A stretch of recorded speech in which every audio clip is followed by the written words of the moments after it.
Yo, what's up, man? Hector here, strongastheck.com. In this video, we're going to be talking about the 5 mistakes that you're making with the kettlebell clean, which is part of our common mistakes series that we just kicked off with our last lesson.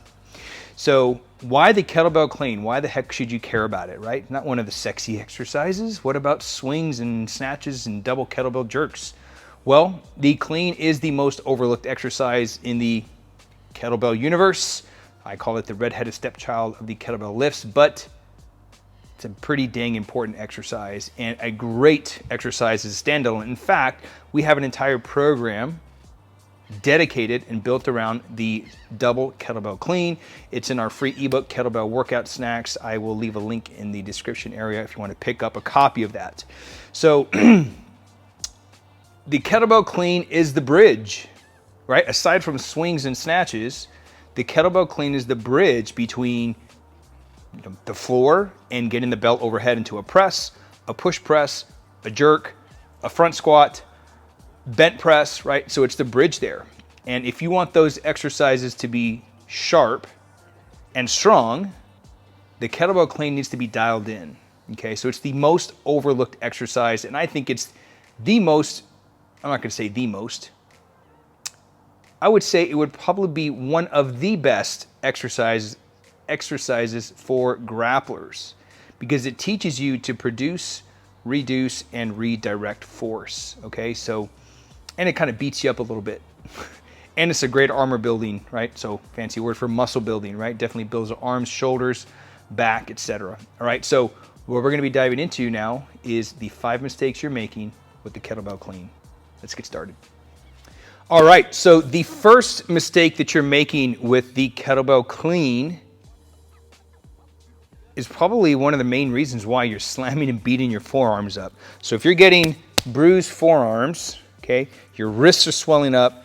That was me when I first got into kettlebells. I was so smart, I decided, you know what? To get the dang kettlebell clean down, I'm just gonna do 100 cleans every day. Not every day, 100 cleans to start every one of my training sessions. So I was training with kettlebells 3 times per week, and I was like, you know what? I'm gonna start with 100 cleans, unbroken. I'm gonna do 50-50. And I did it with 24 and literally beat myself to a pulp. So, and that's what this common mistake is all about. So the kettlebell clean, really quick, it's probably I'm not gonna say the easiest, but it's one of the simplest, one of the easiest kettlebell movements to do. But it just takes a lot of practice, and it takes a lot of skill to hone in through practice to get it down. Okay, so like I mentioned earlier, it's the bridge between the floor and getting the bell overhead, press, jerk, whatever, okay? So mistake number 1 that you're making is leading with the hand, period. Leading with the hand. The kettlebell clean is not a swing to the rack position. The kettlebell snatch is not a swing that ends overhead, okay? I used to think that. And now, in a sense, it's a hip hinge movement, and in a way you're kind of swinging the bell back between your legs, but the reason that I say it's not a swing to the rack and the snatch is not a swing that ends overhead is because people will swing to get the bell overhead. They will swing to get the bell into the rack position. And that's mistake number 1. You're gonna beat yourself up and completely destroy your forearms. So what I mean by that is, once you get set up, by the way, over here in the corner, we broke down, common mistakes during the swing, how to set up on what side of the body, and even in the Viking push press tutorial, I talk about like foot position. So be sure to check those videos out. Once we hike pass, we talked about that in the last video. How to set up on the side, on the particular side of the body, how to gain leverage over the bell, and how to get into the hike. Okay. Once we do those pieces, okay. Once we shift our weight back, we hike, right? We maintain our 3-point structure. Once we hike, and then once we drive, we're not leading with the hand. See here? So, boom, common mistake. Bell comes out, and then you pull the bell back into you. So you're leading with the hand and bringing it back into you. It's very important that you lead with the elbow. Now, you're going to hear people talk about tame the arc. That is true. But here's where you can go wrong just by taming the arc. And this is going to lead into common mistake number, I believe it is number 2. Okay? Taming the arc is important, but you can tame the arc and still just lead with your hand. So if I drive, I keep my elbow in tight, but it doesn't move. It just stays here, but I lead with my hand. See, my hand is moving. The bell's going to slam into me. Let me show you. You're going to notice, I'm going to tame the arc. Okay? Arm's going to stay in tight. I'm not going to let my elbow disconnect from my body, which is the biggest mistake, right? Doing a swing, you see that, right? Or like, that sucks. That's going to hurt after a while. So I'm leading with the hand. Even if I were to try to tame the arc and keep the elbow in, okay, I'm still leading with my hand. That's still going to result in the bell impacting you in the rack position.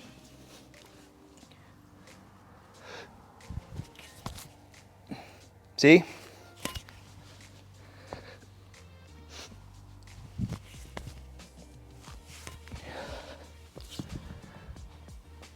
So, leading with the hand is mistake number 1. And even if you're taming the arc, but yet still leading with the hand, the bell's still going to slam into your wrist, and it's going to still slam into your shoulder. So what you want to do is you want to lead with your elbow. I talked about this in the How to Improve Your Kettlebell Clean series. Soon as you hike, you drag, right? You shift your weight back. As soon as you drag, and then you hike, as soon as you stand up and you drive, taming the arc is not enough. You have to lead with your elbow, and you have to pull your elbow back like this. And you see how that brings my hand closer to my body. And that makes that bell ride straight up, and there will be zero impact on your wrist and on your shoulder. So I'm going to demonstrate taming the arc, but leading with the hand. Leads to not feeling good. Slam. Now I'm going to tame the arc, but lead with the elbow.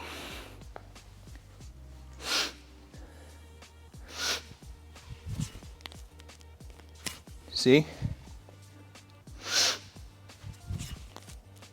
And you'll see here, I'm going to turn to the side a little bit. You'll see as soon as I hike and I drive, boom, it's this. Right here. This. Elbow leads the way.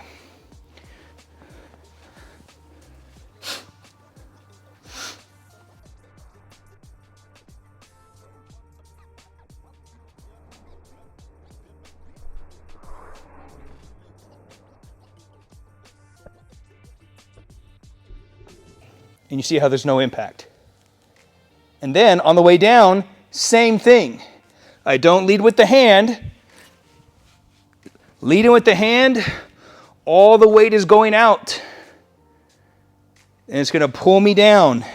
And it's going to break my invisible triangle. Okay? Piece of string around my knees. I got to feed the bell here. But if I lead with the hand, the bell's going out. And then it's going to pull me down. And I'm going to be below my invisible triangle. Okay? So just like you led with the elbow on the way up, you're going to lead with the elbow on the way down. And as soon as when I'm in the rack, as soon as I bring my elbow back, what's going to happen is the bell's going to literally fall out of the rack position. So, my demo.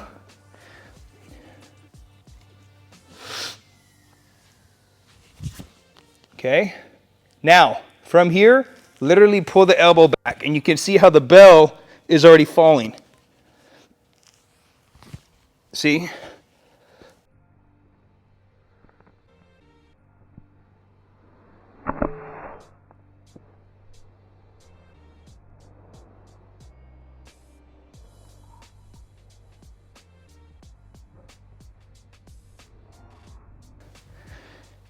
That creates the vertical trajectory.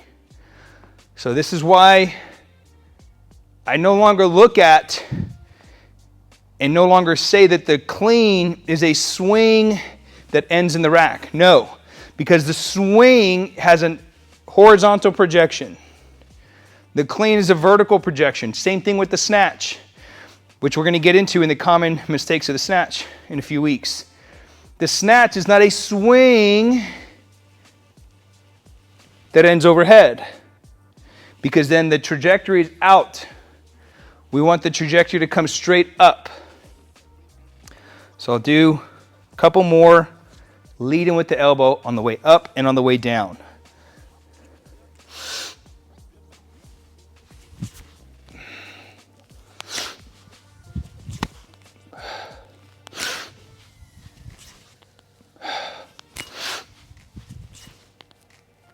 Okay, that's common mistake number one. Common mistake number two is over gripping and having slow hands. Again, taming the arc means nothing if you're over gripping and you have slow hands. First of all, if you're over gripping the bell, you're going to create a lot of friction in your hand, and you're going to start to tear up your palm. If you're getting calluses here, you're doing it wrong. Even if you're getting calluses right here, you're doing it wrong. You're over gripping the bell. Your calluses should be right about, if you could zoom in here, should be right about where the knuckle of the finger and the palm kind of meet. Right here in the middle should be your callus line, and the knuckles of the fingers, because this is where you should hold the bell just like so. Okay? But when you over grip the bell, it creates a lot of friction, and it'll start to tear your hands apart. So I'm going to show you a clean, over gripping, and then I'll show you a clean where I'm taming the arc, but I'm having slow hands, which is, again, kind of tied into the first mistake. So, over gripping.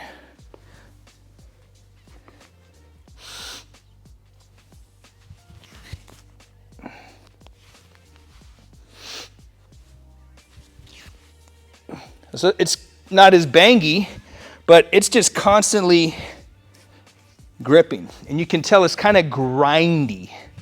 Right? It's not quick, it's not explosive, kind of grindy. So I'll do one more. Over gripping. Okay? And then it's just constantly grinding in my hand. The second part of that is slow hands. So if I'm taming the arc, right, and I'm just slow with my hands, the goal here is to get your hands to move around the bell. Don't allow the bell to move around your hand. If I allow the bell to move around my hand, it's going to slam into me. So I have to have quick hands to push the handle around the bell. Here's what I mean. Slow hands, you'll see the bell move around the handle. Okay, the bell's going to move around my hand while I'm taming the arc. See, I did nothing with my hands. See that? Even if I'm taming the arc.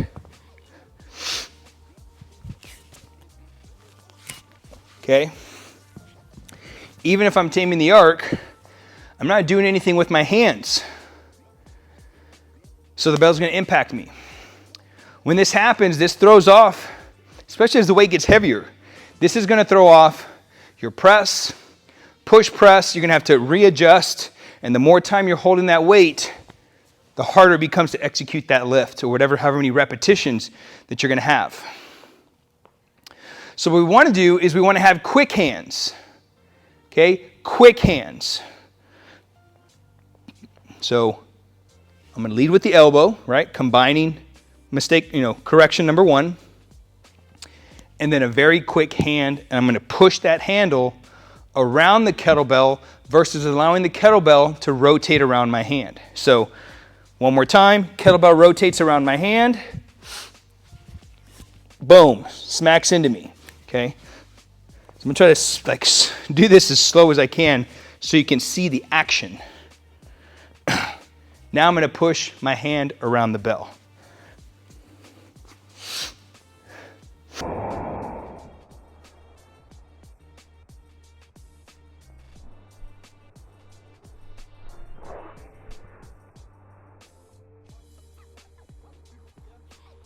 See?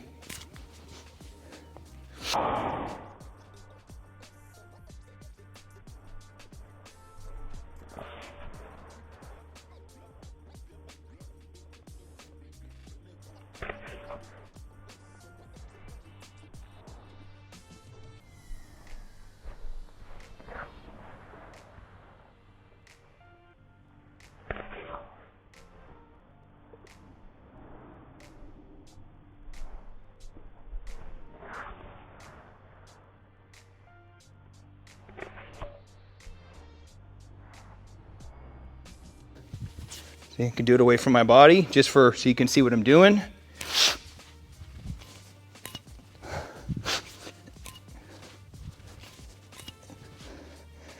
So you can see I'm quickly relaxing, and in order to move my hands quick, I have to relax my grip.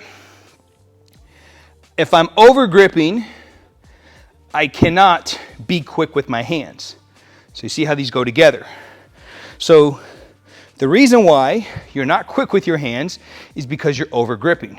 Maybe you're afraid that you're gonna drop the kettlebell. Who knows what that is? Maybe you need to work on your finger strength, okay? So no more over gripping.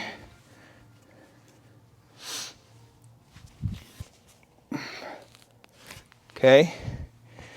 Instead, relax grip, quick hands. And you can see how my hand is completely relaxed here. See? We'll go even slower.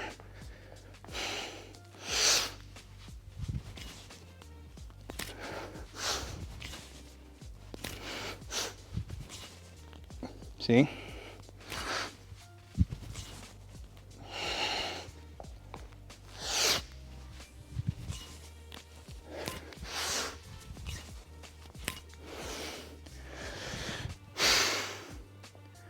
That's a workout. That's why you gotta practice. Feels like a workout. So that's mistake number 2. Over gripping, leading to slow hands. Mistake number 3 is not becoming one with the kettlebell. So soon in that middle of that clean, we wanna make sure that we keep the arm in tight, right? Lead with the elbow. And then once we get up and the bell starts to ride up and we receive it in the rack, this is actually more of like a rack position, but it's part of that clean. So the goal here is to clean and then become one with the kettlebell. Very common mistake, which we'll get to in the pressing, is cleaning the bell too high, not cleaning it low enough. Because once you clean it too high, then you got to pull the bell down, and there should be no downward motion of the kettlebell. We'll get more into that in the press common mistakes lesson. So what I mean by this is, once we clean, we don't want any disconnection here. Forearm, triceps should become one with the bell. Okay, so here's what it looks like. Okay, you do everything right, your setup, your drag, Setting up on the right side, lead with the elbow, and then you're here. You're here. And then you're gonna try to press, you're gonna try to squat, you're gonna try to do whatever you're gonna do, but look at all this disconnection that you have here. Or you're like this, or you're like this, okay? None of these positions are acceptable. You're not connected to the bell in any way. So as I mentioned in the last lesson, our body dictates what the weight does, right? The kettlebell or any external load should not dictate what our, should not, like, I can't press until I'm pressing a heavy bell, or I can't snatch this way until I'm snatching a heavy bell. No, you should be able to move your body and get into these positions without an external load, okay? And so when I pull that bell in tight, what I'm doing is I'm aligning the center of that mass of the kettlebell. I'm aligning it closer to my center of mass, becoming one with the bell. And then from there, if I'm single bell pressing, I can wedge and like lean into the bell, and then I'll have a really strong press from there. But my body is dictating what the bell does, not allowing the kettlebell to dictate, okay? So I'll show the common mistake again, and then I'll show what we want.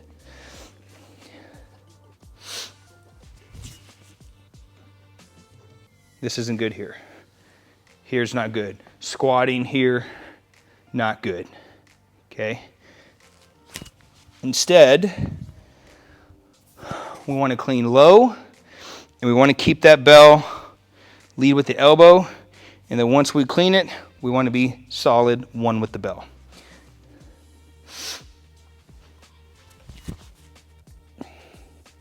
So you see how arm, forearm, tricep, one with the bell, right?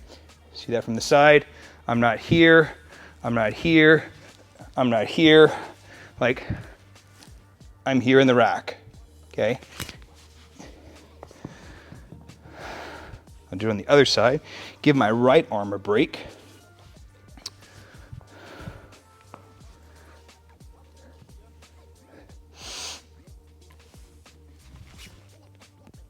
See? Here. One. Forearm, tricep, hugs my body, kettlebell rests. Now, the kettlebell will rest kind of like in this little triangle pocket. The triangle that your bicep, your forearm, and your chest makes, the bell will rest kind of in this position. And you should have your hand, right? Knuckles, right? Neutral wrists, no broken wrists. Below the chin, okay? So below the chin, I'm in tight, and I'm one with the bell, okay? That's common mistake. Number 3 is not becoming one with the bell. As soon as you clean, you're in this funky high position. For one, shoulder's not even the right position to press, squatting, etc. Not gonna be as efficient, all right? Mistake number 4 that you're making with the kettlebell clean, which builds into this what we just talked about, the rack position. Falling into the broken arm position, okay? I like to consider this wrestling with a kettlebell. I did a video on this also here in the channel. Wrestling the kettlebell. So imagine arm wrestling, right? With your buddies. You're locking up. More than likely, the first person to like dominate the hand, into this compromised position like this is gonna win. Most likely, right? You've seen some crazy freaks still kind of, finish out and push through that and get the win. But more than likely, the person that dominates the hand gets this broken wrist position.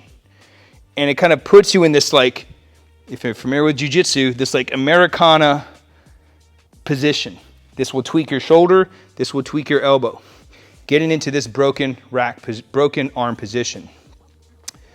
You can see this is not a good pressing position, right? Kind of like boxing. What did Bruce Lee say? There are no wrists in boxing. I believe that's what he said. When you're punching, you want a straight wrist, right? We don't want a broken wrist. Imagine punching somebody like this. You're gonna break your freaking wrist. So after we clean, we don't want to end up in the broken arm position.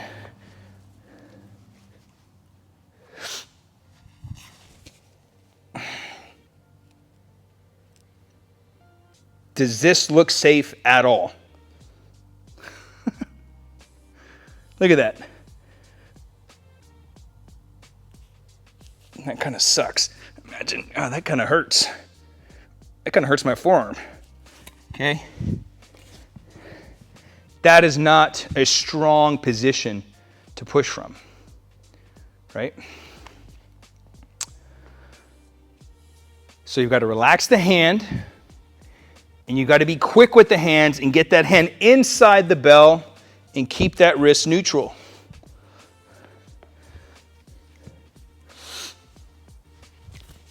Okay? Neutral wrist. From here, your press is stronger, your bent press is stronger, right? Your push press is stronger, your jerk more fluid, right? But it all starts with that clean. If the clean is crap, more than likely the exercise to follow is going to be crap as well, okay? So, no broken arm position, okay? No broken arm position. Mistake number 5 that you're making with the kettlebell clean is dismounting from the broken arm position. I see this pretty frequently with new people coming into the gym, and even just what I see on the interwebs. You clean, you're in the broken arm position, and you know what? Maybe you're not even in the broken arm position, but you're dismounting or unracking from the broken arm position. So I'm gonna try not to do this with the bell because it's kind of funky, but I cringe. Now I would hate to be that person's shoulder and elbow. So boom, clean the bell, everything was great. You did your presses, everything was great, but then you unrack and you dismount like this. I see it all the time, friend. Here, like this. And then put the bell down or re-hike. So I'm gonna attempt to simulate that.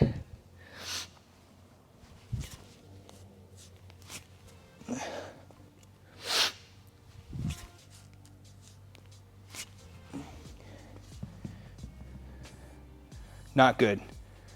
That would destroy your elbow and your shoulder, okay? What you want to do instead is, like I said, for the first mistake, lead with the elbow. Don't lead with the hand. Broken arm position, dismounting from the broken arm position. What am I leading with? Leading with my hand. Leading with your hand doesn't end well in the kettlebell movements when it comes to the clean, okay, and the snatch. Does not work well. So, dismounting from the broken arm position, I'm leading with my hand, not my elbow. So instead, when I'm racked, I just lead with my elbow. That's all I got to do. Once I bring my elbow back, the bell wants to roll right off of my wrist and drop into the backswing, or put the bell back on the floor. Okay, not here. Okay, not this. This. Okay, so it's like arm wrestling the kettlebell. You don't, this is not good, okay? Actually, there's a technique in arm wrestling where you're hooking, okay? You're hooking and you're actually pulling the guy into you, right? You're gonna hook him and you're actually pulling him in. Well, when I hook and I'm pulling him in, what am I leading with? I'm leading with my elbow, right? So it's like arm wrestling a kettlebell. I'm not coming out this way. I'm dropping straight down this way. From there, I can feed it in between my legs, park the bell, or load up for another clean, okay? So those are the 5 mistakes you're making with the kettlebell clean. Leading with the hand, okay? You should be leading with the elbow. The clean is not a swing that ends in the rack, and the snatch is not a swing that ends in overhead position.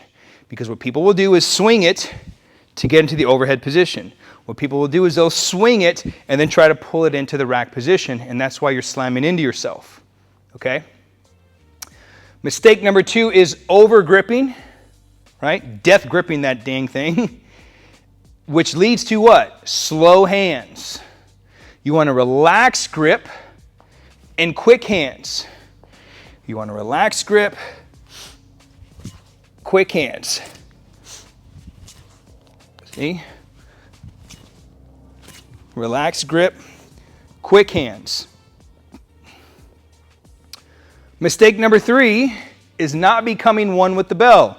As soon as you clean, you end up in this high position. Hand is above your chin, shoulders unpacked, you're disconnected here in the midsection, doesn't end well, okay?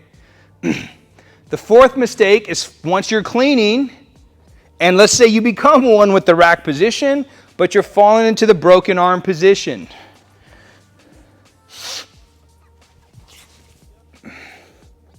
Awful position to try to press a kettlebell from, okay? Or press anything.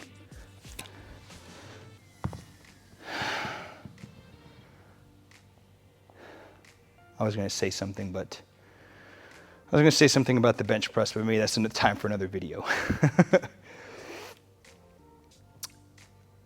You don't want the broken arm position. You want a neutral wrist. You wouldn't punch somebody like this, okay? You wouldn't try to do push-ups like this. You'd either do push-ups on your knuckles, okay? Or you would do push-ups palms down, but you're not in this funky out position, right? You wouldn't do push-ups like this, okay? You would do them here if you're working on push-ups, okay? Number 5 is dismounting from the broken arm position, which is what? Leading with the hand, not leading with the elbow. All right? So what I want you to do is I want you to try these 5 things.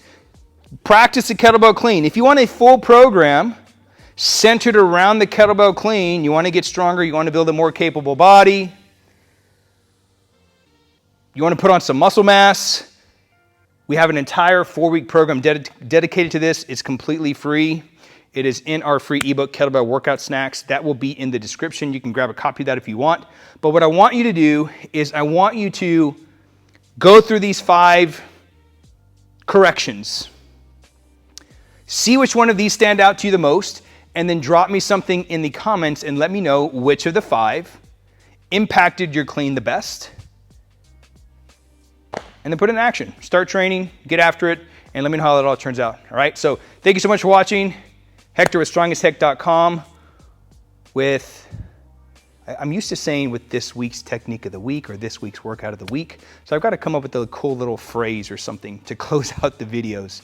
But this is our common mistakes series, and I'll see you on the next episode. Done.